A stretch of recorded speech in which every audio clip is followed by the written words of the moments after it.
하나님께서 성막을 만들라고 하셨고, 그리고 또한 제사장의 옷을 만들라고 하셨습니다. 제사장이 세워졌습니다. 여러분, 그것으로 끝일까요?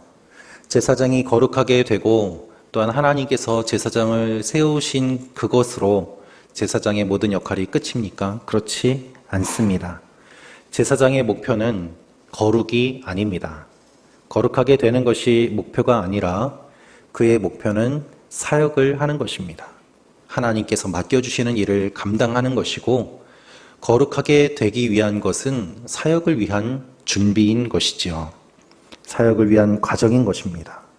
거룩하게 된 이후에는 하나님의 일을 감당해야 합니다. 이것이 영적인 원리입니다. 여러분, 하나님의 일을 감당하기 위해서는 죄 용서함을 받고 하나님과 화평을 이루고 사람들과 화목하게 되고 관계가 회복된 이후에 사역을 하게 되는 것입니다. 그것이 제사장이 임직을 받는 내용을 통해서 우리에게 알려주시는 사역의 원리입니다. 준비가 되지 않고 구원의 확신이 없고 아직 죄의 문제가 남아있는데 앞에 나서서 사역을 하기 때문에 오히려 더 큰 문제를 일으키는 사람들을 우리는 너무나도 많이 보지 않았습니까? 우리 스스로도 그러한 문제가 안에 있지는 않습니까? 먼저 하나님 앞에 거룩하게 되고 정결하게 되고 구원의 확신과 사람들에 대한 사랑과 관계가 회복된 이후에 하나님께서 주시는 일들을 감당하게 됩니다. 오늘 주님이 그 사역을 맡겨주시는 것입니다. 제사장은 어떤 일을 해야 할까요? 그것은 매일 드리는 제사입니다. 오늘 말씀을 보면 1년 된 양 2마리를 날마다 드려라 라고 말씀하고 계십니다. 내가 제단 위에 드릴 것은 1년 된 양 2마리를 날마다 드리되, 양 2마리를 날마다 드리는데 한 마리는 아침에 드리고 해 질 때에 또 한 마리를 드려야 됩니다. 아침에 드리는 양과 저녁에 드리는 양이 같은 방법, 같은 그리고 수량, 그리고 같은 무게, 이 모든 방법이 똑같습니다. 오늘 말씀에 아침에 한 마리를 드려라 라는 것은 구체적으로는 해가 뜰 때를 의미합니다. 하루 일과를 시작하기 전 하나님께 이 양을 드림으로 인해서 하루가 시작됩니다. 또한 저녁은 해가 질 때를 의미합니다. 하루 일과를 시작하기 전에 양을 드리고 일과를 마친 후에 또한 양을 드리라는 것입니다. 그런데 유대인들에게 있어서 하루의 시작은 사실은 저녁이었습니다. 그래서 아침과 저녁에 양을 드리라는 것은 어쨌든 우리의 시간과 유대인들의 시간은 조금 다를 수는 있어도 의미는 하루의 시작과 끝을 하나님께 이것을 드리는 것으로 시작하고 마무리를 하라는 의미입니다. 그래서 매일 드리는 이 2마리의 어린 양이 소재로 드리는 밀가루와 기름, 그리고 전제로 드리는 포도주와 함께 완전히 불살라라. 그래서 이 향기를 하나님께서 기뻐하신다라고 말씀하고 있습니다. 완전히 태우는 것은 완전한 헌신을 의미합니다. 이 양을 드리고 난 다음에 그 고기를 사람들이 나누어 먹는 것이 아니라 고기를 완전히 태움으로 인해서 하나님께 모든 것을 다 드리는 의미가 담겨 있었습니다. 그래서 하루의 시작도 하루의 끝도 온전히 주님께 다 드리면서 하나님께 그 거룩하고 아름다운 향기를 보내야 되는 것, 그것이 제사장의 사명인 것이죠. 여러분, 우리의 사명은 무엇입니까? 우리에게 주신 하루를 온전히 다 불태워서 하나님 앞에 아름답게 올려드리는 것입니다. 그것을 매일 하라고 말씀하십니다. 1년 365일 끊임없이 대대로 하라고 말씀하고 계십니다. 여러분, 새벽에 기도하러 잘 나오셨습니다. 그리고 주무시기 전에도 기도하십시오. 아침을 주님과 시작하시고 또한 저녁도 주님과 함께 하십시오. 주님께서 말씀하시는 의미가 바로 이것입니다. 저도 개인적으로 이 말씀을 묵상하고 준비하고 또한 적용도 해보았습니다.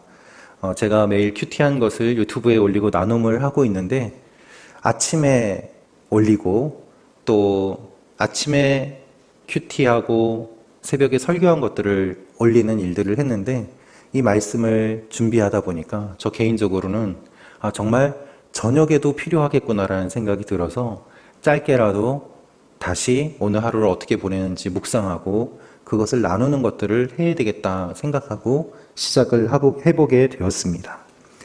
여러분, 사실 우리는 아침에 나와서 기도하는 것, 새벽 기도는 익숙할 수 있습니다. 그러나 사실 저녁은 외로운 밤을 보내고 방 안에 나 홀로 누워서 깊은 어둠과 슬픔과 두려움과 근심에 빠져 있을 때가 얼마나 많이 있습니까? 하나님께서는 그 밤에도 우리와 함께 하시고 또한 우리가 주님을 만나기를 원하십니다. 그래서 온전히 주님께 맡기며 안식에 들어가도록 밤에도 주님을 만나라고 말씀하고 계십니다. 우리의 모든 삶이 아침과 저녁으로 주님을 만나는 삶이 될 때 우리는 우리 마음대로 죄 짓는 일이 줄어들 것이고 더욱더 하나님의 사람답게 살아가게 될 것입니다. 그러한 일들이 오늘 여러분과 저의 삶에 일어나기를 주님의 이름으로 축원합니다. 두 번째로 묵상할 수 있는 내용은 믿음의 본질은 하나님을 만나는 것임을 알게 하옵소서입니다. 믿음의 본질은 하나님을 만나는 것임을 알게 하옵소서. 42절, 43절 말씀 같이 읽겠습니다. 시작. 이것이 너희가 대대로 여호와 앞 회막문에서 드려야 할 번제다. 거기에서 내가 너희를 만나고 내게 말할 것이다. 거기서 또 이스라엘 백성들을 만날 것이니 그 장막이 내 영광으로 거룩하게 될 것이다. 아멘. 하나님께서 아침과 저녁에 드려야 되는 번제에 대해 말씀하시면서 42절은 이렇게 말씀하십니다. 이것이 너희가 대대로 여호와 앞 회막문에서 드려야 할 번제다. 근데 이 번제를 왜 드립니까? 거기에서 내가 너희를 만나고 내게 말할 것이다 라고 주님이 말씀하세요. 번제를 드리는 그곳, 그 시간에 내가 너희를 만날 것이다. 본문에서 만난다는 말이 42절, 43절에 반복돼서 등장합니다. 내가 만날 것이다. 내가 만날 것이다. 여기에서 만난다는 말은 정하다, 만나다 또는 어떤 것을 지정하다, 특정하다 그런 의미가 담겨 있습니다. 하나님께서 그곳에서, 하나님께서 그 시간에, 하나님께서 그 백성들을 만나 주신다는 것입니다. 하나님께서 만나기로 정하십니다. 하나님께서 만나기로 결심하시고 정하시고 찾아오셔서 우리가 만나는 장소는, 우리가 만나는 시간은 바로 여기다, 이 시간이다 라는 것이죠. 그래서 주님께서 만나 주시니 그 영광이 가득하게 됩니다. 여러분, 지금까지 하나님께서 성막을 말씀하시고 여러 가지 제사장의 옷과 제사장이 거룩하게 되는 이유를 말씀하신 이유는 결국 하나님이 이스라엘 백성들을 만나 주시기 위함임을 알 수 있습니다. 죄인된 그들이 하나님을 만날 수 있는 방법, 그것이 성막이고, 죄인된 그들이 하나님을 만날 수 있는 방법, 그것이 바로 제사장을 세우는 것이었습니다. 결혼하기 전에 우리가 신혼집을 준비합니다. 집을 알아보고 이 집을 어떻게 꾸밀까 고민하고 여러 가지 노력을 쏟으면서 아주 예쁘게 준비들을 합니다. 결혼식장을 준비하고 결혼식에 관련된 여러 가지 것들을 준비합니다. 그리고 그것의 목적은 무엇입니까? 만나서 결혼해서 함께 사는 것 아닙니까? 거룩은 하나님을 만나는 것입니다. 거룩은 하나님의 임재를 경험하는 것입니다. 믿음의 본질은 하나님을 만나는 것입니다. 제사의 본질, 성막의 본질, 그리고 제사장이 세워지는 이 본질은 결국 하나님을 만나는 것입니다. 하나님을 만나는 것이 왜 중요합니까? 여러분, 하나님이 우리의 전부이기 때문이에요. 사랑하면 만나고 싶어요. 하루 종일 같이 있었는데 헤어지면 또 보고 싶어요. 그것이 사랑입니다. 그래서 도저히 헤어지면 견딜 수가 없어서 함께 사는 것, 그것이 결혼의 시작 아닙니까? 사랑하면 떨어져 있어도 눈에 보여요. 자꾸 보고 싶어요. 만나고 싶어요. 그래서 사랑은 만남이에요. 만나면 더 사랑스러워져요. 여러분, 우리 믿음의 본질은 장막이 아닙니다. 화려한 성전의 기물도 아니고 제사장의 의복도 아닙니다. 우리의 만남의 본질은 하나님을 만나는 거예요. 우리 믿음의 본질은 하나님 만나는 거예요. 여러분, 이 새벽에 왜 오셨습니까? 하나님 만나러 오신 것 아닙니까? 우리가 찬양을 왜 드립니까? 주님을 만나기 위함 아닙니까? 그리고 우리는 주님을 만나면 모든 일이 다 해결됨을 아는 영적인 비밀을 아는 사람들입니다. 그래서 이 새벽에 나와서 주님을 찾는 것입니다. 회막으로 나오십시오. 주님 앞에 나오십시오. 주님이 기다리시는 자리에 나오십시오. 그 자리에서 주님을 만나십시오. 그것이 주님께서 우리에게 원하시는 것입니다. 아무리 화려한 예배와 아름다운 찬양과 아주 넓은 공간이 예배당이라고 하더라도 그곳에 주님의 임재가 없고 주님과의 만남이 없이 신앙생활을 한다면 얼마나 공허하겠습니까? 여러분, 한 분 한 분이 주님을 깊이 만나시는 일들이 일어나시기를 기도합니다. 하나님께서 우리의 마음에 감동을 주셔서 이 새벽에 우리를 불러주셨고 우리를 만나기 위해서 주님이 기다리고 계셨어요. 그래서 주님 앞에 나아갈 때마다 하나님은 우리를 거부하지 않으시고 언제나 우리를 안아주시며 우리와의 만남을 기뻐하십니다.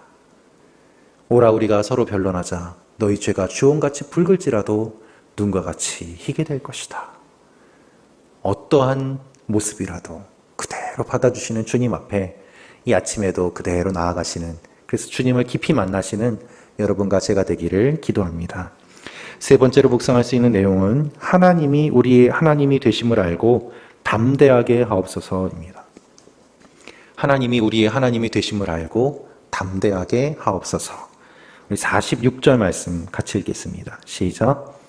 그러면 이스라엘 백성들은 내가 그들 가운데 있기 위해 그들을 이집트에서 이끌어낸 그들의 하나님 여호와임을 알게 될 것이다. 나는 이스라엘 백성들의 하나님 여호와다. 아멘. 하나님께서 이스라엘 백성들을 만나 주십니다. 그리고 놀라운 선포를 하십니다. 그것이 45절이에요. 내가 이스라엘 백성들 가운데 있고 그들의 하나님이 되겠다. 그들 가운데 계시겠다는 것입니다.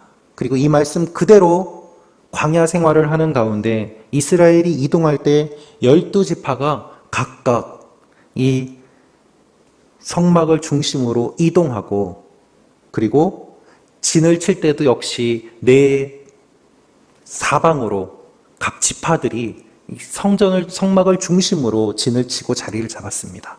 항상 하나님의 임재가 거하시는 이 성막이, 이 회막이 이스라엘의 중심이었어요. 이동할 때도 가운데 있고 그 12지파들이 그것을 중심으로 이동하고 움직이고 싸우는 일들이 일어났습니다. 여러분, 하나님께서 반복하시는 말씀이 있습니다. 나는 이스라엘 백성들의 하나님 여호와다라는 것입니다. 이것을 알려주시기 위해서 이집트에 재앙도 내리시고 홍해도 가르시고 만나도 내려주셨습니다.